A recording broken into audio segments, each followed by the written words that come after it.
Let's get some reaction from the Foreign Minister. Penny Wong joins us live from Melbourne.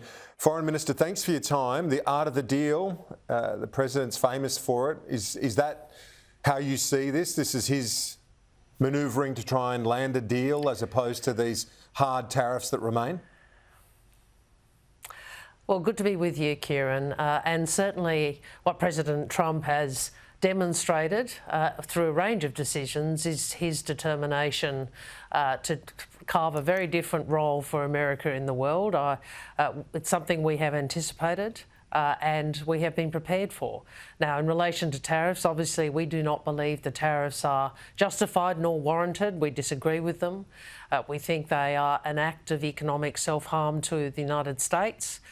We think it is they are going to result in volatility in global markets. Now, obviously, Australia has taken the view we have a different approach, and what we need to do as a country is focus on resilience, and that includes other markets, looking to other markets. Of course, the US market is only some 5% of Australia's export market. Indeed. I guess it's the flow-on that's the worry, the secondary impacts. But just on the direct tariffs, we're sort of untouched by this change because the 10% is what we had from the get-go. That flat 10% is what the UK and the Australian exports faced. My diplomatic sources had told me that your officials in Washington were going to sort of hold fire basically until the election and then try and go in and negotiate. Given the Trump administration is saying now they're open to deals, would you like Ambassador Rudd and his team to go in and keep the pressure on to get a deal? Well, first I'd make this point. We're not where Peter Dutton is. Peter Dutton has made clear he would cut a deal, no question, which leaves very open the question of what he would give away to cut that deal. What we have said is we will continue to engage, but what we are not prepared to give ground on is the pharmaceutical benefits scheme and our biosecurity system, both of which have been raised by the US Trade Representative to the Congress. Now, the Prime Minister has made clear, the Trade Minister has made clear, I've made clear, we're not in the world of compromising on those issues. And the question for Peter Dutton is, are you? So, not compromising on those issues, but you do want to talk. You do want to get a deal of some sort. Is that going to happen sooner? Would you like your team, your officials, to get in there now? Because Scott Bessent, from what I read overnight, is talking about sort of a 90-day window that we've got to negotiate.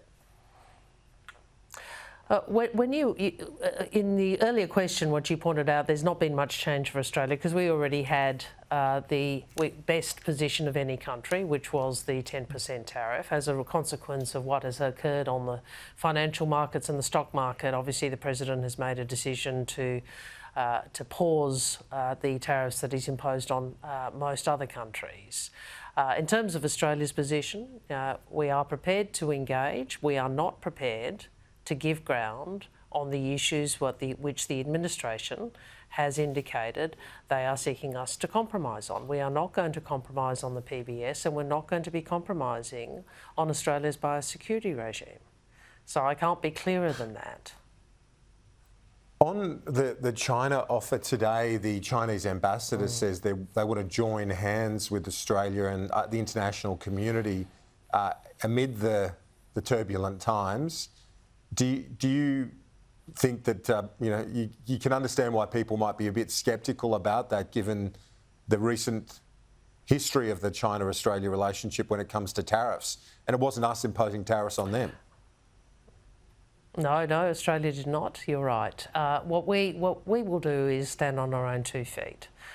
We stand on our own 2 feet, and we engage with countries in our national interest, and we look to further our national interest in relation to all countries. And we think our national interest requires us to continue to diversify our export markets, continue to work on resourcing and investing in a range of relationships. That is what the Albanese government has been doing for the last 3 years. Stands in stark contrast with Peter Dutton. Mr Dutton is lost in our region. Mr Dutton gave a speech just recently, billed as his big foreign policy speech. He did not mention India. He did not mention Japan. He did not mention Korea. He did not mention Indonesia or any country within Southeast Asia, and he did not mention ASEAN. Now, if you're serious about Australia's resilience in a world which is uncertain, in a world where we see increasing tariffs and counter tariffs, one of the things you have to do is to ensure you invest in and resource and build your other diplomatic and economic relationships throughout the Indo-Pacific. Albanese Labor government's been doing that. Peter Dutton lost in our region. The President's press secretary, when she addressed the media, addressed something that I wanted to raise with you, actually, and that's that notion of the tariffs driving nations in the Indo-Pacific but elsewhere into the arms of China. She said that's not the case, and Mr Trump's developments overnight on tariffs shows that there's a bigger plan at play. Do you feel that the events of the last 12 to 24 hours do calm the nerves, so to speak, when it comes to driving nations in our region into the arms of China and their power base? Well, there's no question we live in an era of great power competition. And I think you only need to look at some of the comments that have been made to demonstrate that. And there's also no question that in a world where people don't want tariffs, the President's pause on the imposition of higher tariffs and the imposition of lower tariffs has been received much more positively than the alternative. So, what can Australia do? We can continue to do what we've been doing, which is to advocate for open, fair, free trade, because that has been a benefit to us economically and in terms of our power in the region, and to work with others to continue to keep markets open, to continue to try and diversify exports. That's what our government is doing.